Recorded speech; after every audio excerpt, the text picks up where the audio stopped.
네, 드디어 가상자산 사업자의 자금 세탁 방지 의무를 부과하는 개정특근법이 3월 25일부터 시행이 됐습니다. 이에 따라 가상자산 거래소들은 대비에 분주한데요.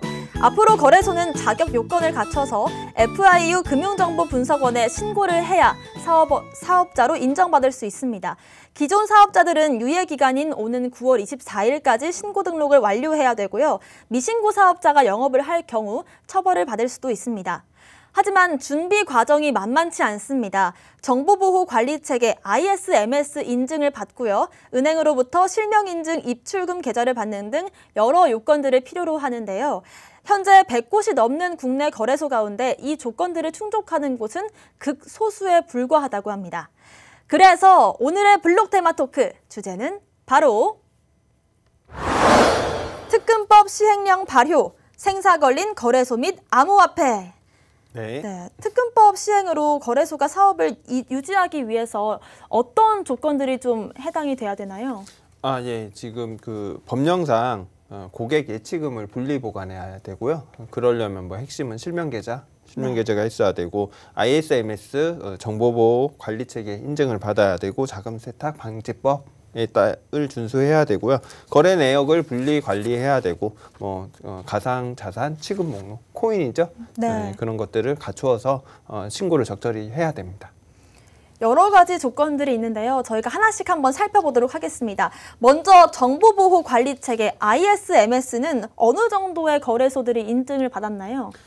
이거 인증받는 게 쉬운 게 아니에요. 네, 돈도 많이 들고요.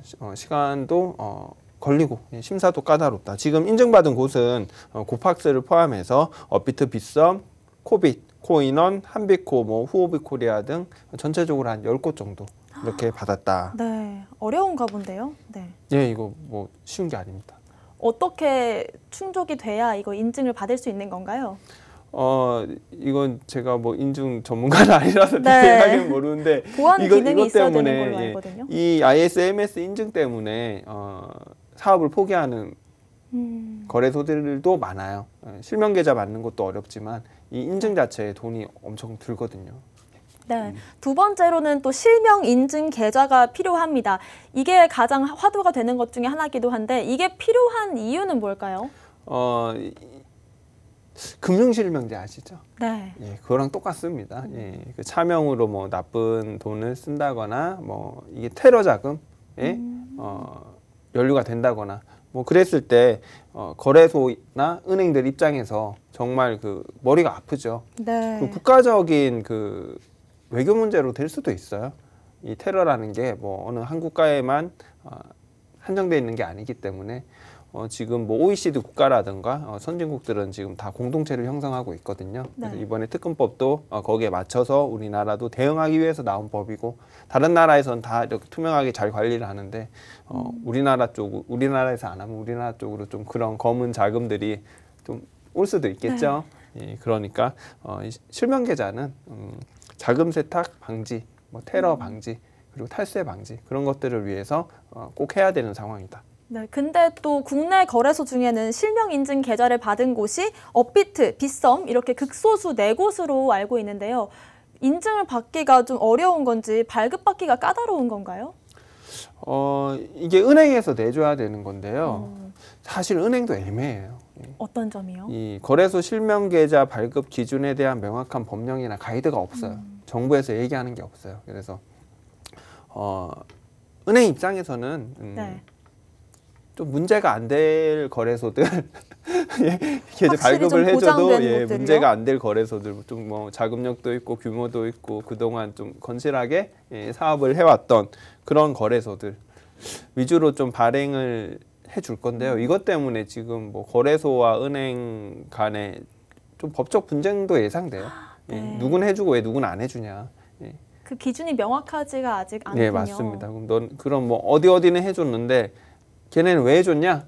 그러면은 이런 이유 때문에 해줬다라고 은행도 얘기하기가 애매해요. 네, 그러네요. 좀 자의적인 그런 판단 그런 것들도 있고 그래서 눈치 보기 중이다. 그런 상황입니다. 그런 상황인데 그럼 만약에 지금 100곳 정도가 거래소가 있는데 실명 인증 계좌 발급을 못하면 그 거래소들은 이제 폐업을 해야 되는 상황인 건가요?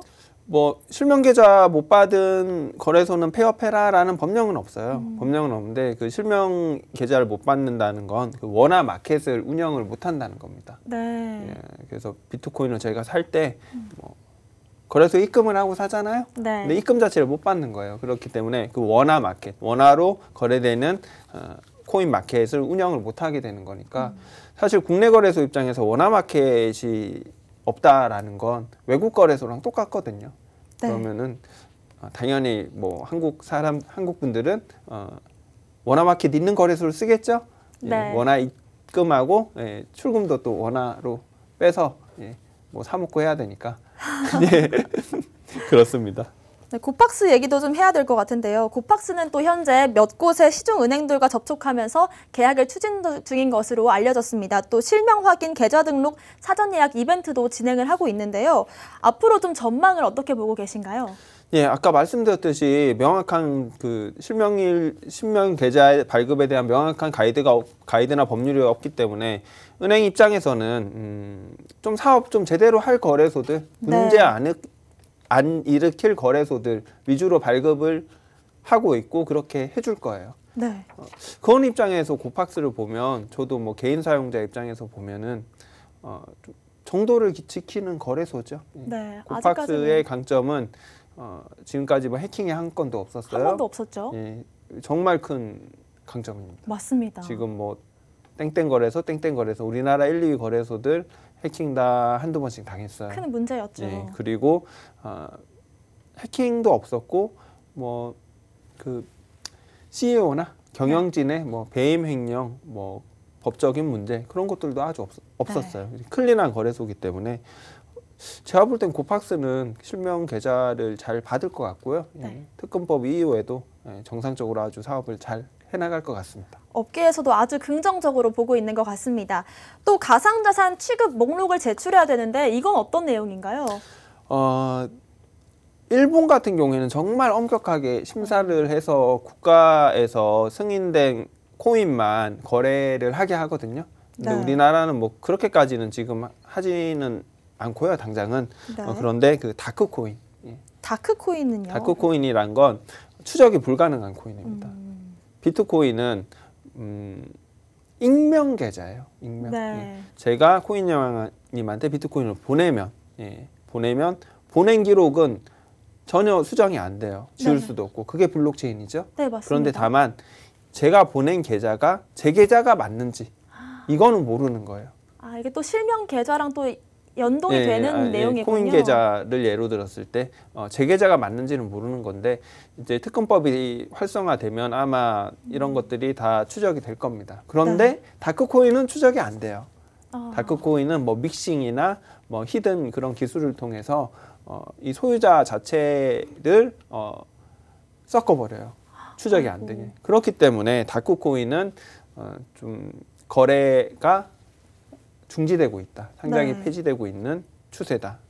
네, 근데 또 금융위에 따르면요. 가상자산 정의에 해당된다고 하더라도 거래 내역이 파악 곤란해서 자금 세탁 방지에 위험이 있는 큰 가상자산들은 가상자산 사업자의 취급을 금지한다라고 밝혔는데 꼭 다크코인 아니더라도 이게 내용이 해당되는 것 같아요. 그렇죠. 뭐 애초에 뭐 좀 자금을 세탁하거나 횡령하거나 뭐 그럴 목적으로 코인 자체를 만들 수도 있는 거예요. 네. 예, 실제 뭐 제가 뭐 오피셜로 말씀은 못 드리지만 2017년, 2018년에는 그런 목적으로 만들어진 코인들도 몇 개 있었던 걸로 알고 있고요.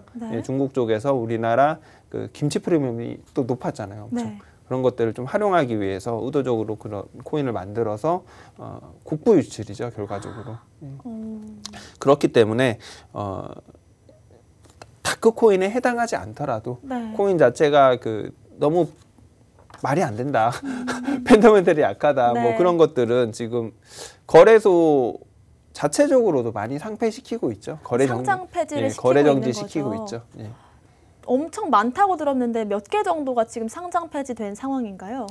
지금 그러니까 지난해부터 이번 달까지 거래가 정지, 거래 정지, 상장 폐지된 코인이 업비트가 한 70개 되고요. 빗썸이 21개, 코인원 12개, 코빗 5개. 예. 네. 그래서 제가 뭐 항상 말씀드리는 게 가치가 없는 걸 싸게 사는 건 의미가 없는 겁니다. 네. 그래서 뭐 버티면 오르지 않느냐, 예. 상폐될 수가 있거든요. 무서운 거죠. 예. 그래서 뭐 현물 존버가 항상 답은 아닙니다. 좋은 걸로 존버하셔야 돼요. 예. 네. 하지만 또 아직까지는 거래가 되고 있지만 앞으로 특근법의 기조 속에 상장 폐지 가능성이 큰 코인들은 좀 어떤 특성을 갖고 있는 코인들일까요? 이 특근법이 좀 아쉬운 게요. 네. 사실 뭐 거래소에 대한 규제나 가이드 법이에요. 맞습니다. 가이드 법이고 어떤 저희 투자자를 위한 법은 사실상 없다고 봐도 돼요. 좀 그 부분이 아쉬운 부분이죠. 네, 그래서 뭐 향후 상장 폐지될 코인들 저희가 뭐 계속 얘기했던 대로 뭐 저희가 알아야 됩니다. 네. 저희가 이거는 좀 위험해. 이거는 장기적으로 가치가 없어. 라고 생각하는 코인들이 공부하다 보면은 보여요. 예. 네. 그런 코인이 워낙 많기 때문에 예. 저희는 그렇지 않은 것만 찾아서 하면 되거든요. 네. 예. 그런 상황이라고 생각하고 국가에서 투자자를 보호해주지 않습니다. 네. 우리나라 뭐 현 정부는 사실 뭐 객관적으로 말씀드리면 암호화폐에 뭐 친화적이지가 않죠. 그렇게 친화적이지가 않고 그런데 거래소는 좀 규제를 해야 되고 네. 세금이 있죠. 예. 사실 네. 뭐 저희한테 제일 와닿고 지금 사실 그게 피부로 느껴지는 치명타는 지금 뭐 특근법도 특근법이지만 특근법은 거래소가 알아서 해야 될 일이에요. 사실 투자자가 뭐 그렇게 준비할 거 없어요. 특근법. 예, 살아남는 거래소 네. 잘 쓰면 됩니다. 잘 쓰면 되죠. 잘 쓰면 되고 세금이 문제죠. 세금이 저희가 이제 내년부터 22%를 지방세 포함해서 내야 되고 250만 원 이상의 수익에 대해서 제가 맞습니다. 1,250만 원을 벌었다. 그럼 250만 원 내고 1,000만 원에 대해서 22%, 220만 원을 세금으로 내야 되는 상황이다. 맞습니다. 네, 낼 수 있겠죠? 수익을 내면요. 네, 근데 그 부분이 가장 좀 걱정하시는 부분인 것 같습니다. 투자자분들이. 일단 뭐 벌어야 되는 거예요. 네, 그만큼 수익을 내야 되는 거죠, 일단. 내야죠. 네. 그래야 일단 번다는 거니까. 네. 단돈 10,000원이라도 내야지 우리가 네. 수익을 낸 거니까 뭐 그런 상황이고요. 특근법은 잘 진행이 될 겁니다. 잘 진행이 될 거고 지금 9월 24일까지예요. 네. 3월 25일부터 시작이었는데 6개월의 유예 기간을 뒀죠. 그렇기 때문에 9월 24일까지 거래소들이 여기에 대해서 다 정비를 마쳐야 되고 저희는 그때까지 잘 정비된 거래소가 어디인지 확인을 해보고 투자를 잘해서 세금을 내는 것을 목표로. 네. 수익을 내야 또 세금을 내는 거니까요. 예, 그렇고 투자자 보호에 대한 가이드는 없어요. 아까도 말씀드렸지만 저희가 좋은 코인을 골라서 잘 거래해서 수익을 내는 것을 뭐 정부나 기관의 힘을 빌어서 할 수는 없거든요. 네. 물론 그런 것들이 좀 디테일하게 더 됐으면 좋겠어요. 그래서 1차적으로 좀 좋지 않은 코인이나 펀더멘털이 약한 코인은 거래 대상에서 제외가 되면 정말 좋겠는데 그런 법령은 뭐 아직까지 없다. 예. 네, 알겠습니다. 그렇기 때문에 저희가 잘하면 될 것 같습니다. 네. 오늘 저희가 준비한 내용은 여기까지입니다. 아울러 본방송에서 제공하는 정보는 투자 판단의 참고 자료일 뿐 특정 자산 가치의 상승 또는 하락을 보장하지 않는다는 점 유의하시길 바라겠습니다. 저희는 내일 이 시간에 다시 오겠습니다. 시청자 여러분, 성투하세요.